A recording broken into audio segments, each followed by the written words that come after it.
कक्षा 10वीं वाले सभी स्टूडेंट्स को मैं सबसे पहले तो एक बात बताना चाहता हूँ कि आपको 2 क्वेश्चन सबसे पहले मैं बताना चाहता हूँ जिन्हें आपको रट्टा मार के जाना है, क्योंकि वो पेपर में छप चुके हैं।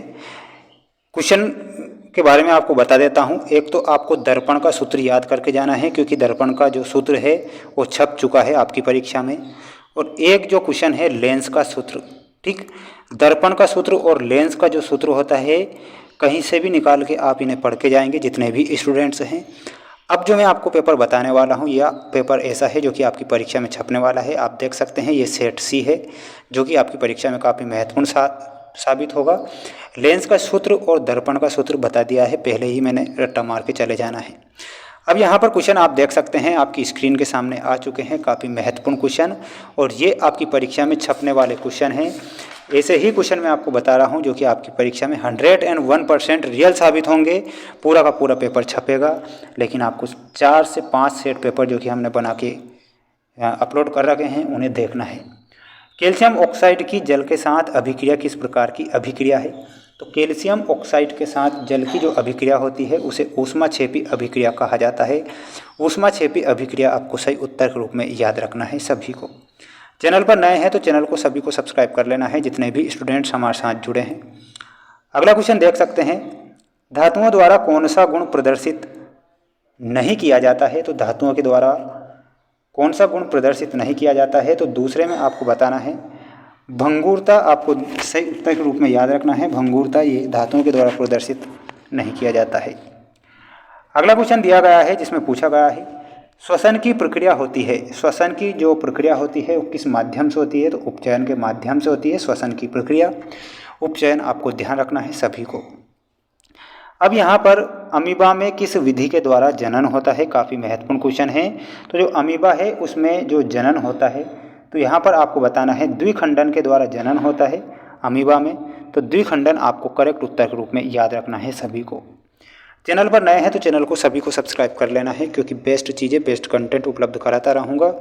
कक्षा 11वीं में पहुँच चुके हैं ये मान के आप चलना है आपको, और जो कि रिज़ल्ट है रिज़ल्ट से रिलेटेड अपडेट हम देते रहेंगे आपको, ये ध्यान रखना है। तो चैनल को सभी को कर लेना है सब्सक्राइब।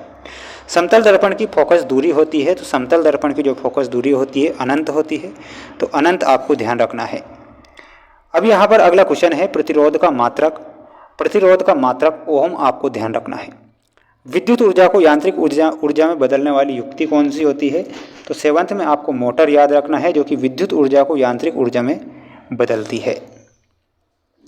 अगला है एक पारितंत्र में जो मानव होता है वो सर्वाहारी होता है, तो यहाँ पर आपको सर्वाहारी करेक्ट उत्तर के रूप में याद रखना है सभी को। और ये क्वेश्चन मैं बता रहा हूँ इन्हें पढ़ के ही जाना है, क्योंकि ये क्वेश्चन आपकी परीक्षा में आने वाले हैं।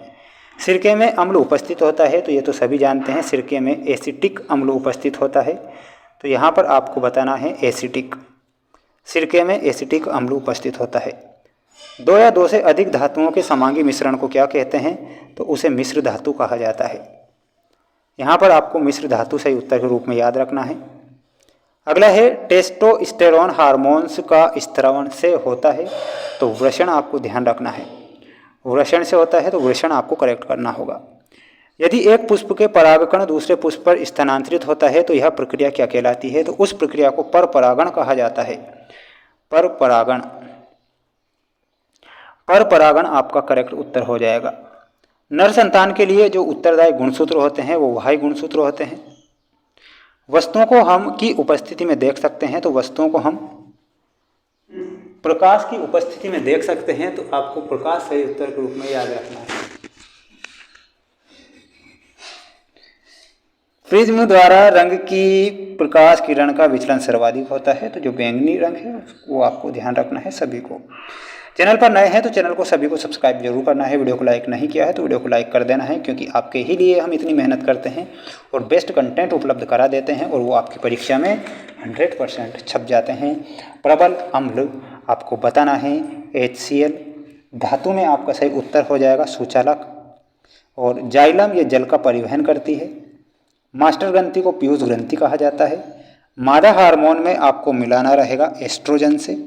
और मेंडल ने आनुवांशिकी का नियम दिया।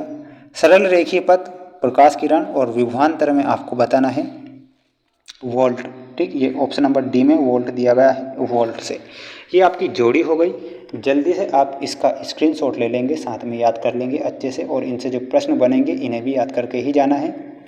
अब यहाँ पर एक वाक्य में उत्तर आपको लिखना है। वे अभिक्रियाएं जिनमें अभिकारकों के बीच आयनों का आदान प्रदान होता है उन्हें क्या कहते हैं? तो उन्हें द्विविस्थापन अभिक्रिया कहते हैं। यहाँ पर लिखना है आप सभी को द्विविस्थापन अभिक्रिया। द्विविस्थापन अभिक्रिया आपको सही बताना है। मस्तिष्क का कौन सा भाग सोचने, सुनने, सूंघने आदि देखने के लिए विशेषीकृत है? तो वो हो जाएगा आपका अग्र मस्तिष्क। अग्र मस्तिष्क। भ्रूण को पोषण कहाँ से मिलता है? तो भ्रूण को जो पोषण मिलता है वो प्लेसेंटा से मिलता है। तो यहाँ पर आपको बताना है प्लेसेंटा। अगला है जिस लेंस की फोकस दूरी 1 मीटर हो उसकी क्षमता। एक डायोप्टर। क्या कारण है कि खतरे के संकेत या सिग्नल का प्रकाश लाल रंग का होता है? क्योंकि लाल रंग का प्रकीर्णन सबसे कम होता है। एक अश्व शक्ति में 746 वोल्ट बताना है।